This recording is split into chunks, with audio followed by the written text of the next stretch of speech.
Hello traders, FX Pip Collector here. Today is Thursday, October 24th, and I'm going to be analyzing the US dollar yen, starting on the monthly, working my way all the way down to the 1 hour time frame for the full top-down analysis. But first, don't forget to check out my website, fxpipcollector.com, if you'd like to get access to my swing trade setups, my live streams on Zoom, and my 34 video trading course, all included for only $30 per month. So anyways, on the US dollar yen, I mean, we do have two possibilities. I still think this could be an ABC correction to the last 5 waves up, especially when we look at all other yen pairs. If that's the case, then it would make a correction to this move down right here, and most likely just keep on trending up. Scenario number two is that this is actually a 1, 2, 3, and it goes down like this. Notice that it's pretty much exactly the same pattern until you get about 2/3 through this third wave.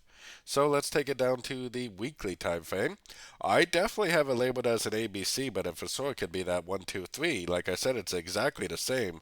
Impulsive down, corrective up, impulsive down, either scenario.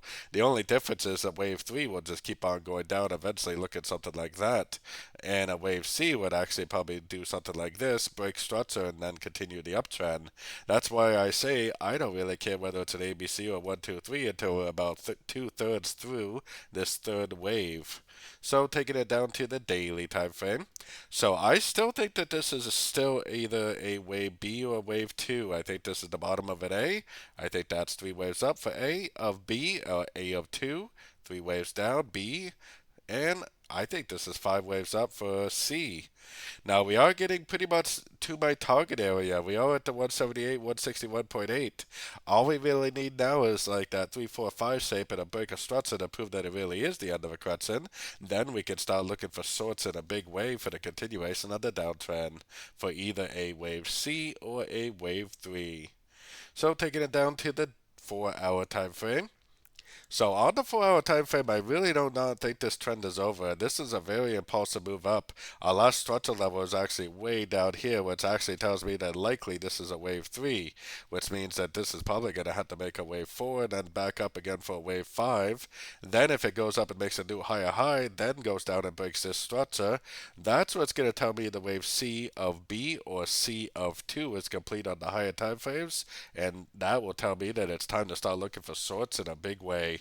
Until I actually see this picture right here, technically, I am going to continue to look for longs. This thing might not even be a 3, 4, 5. It might just keep on trending up. So the trend is your friend, and I'm definitely going to still look for longs in an uptrend.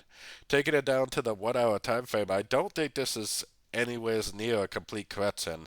This looks to me like a 1, 2, 3, probably 4, 5 of wave A forming, which means it's probably going to go up, but the move up will probably be a correction to the move down, like a wave B, and then probably down eventually again for a wave C.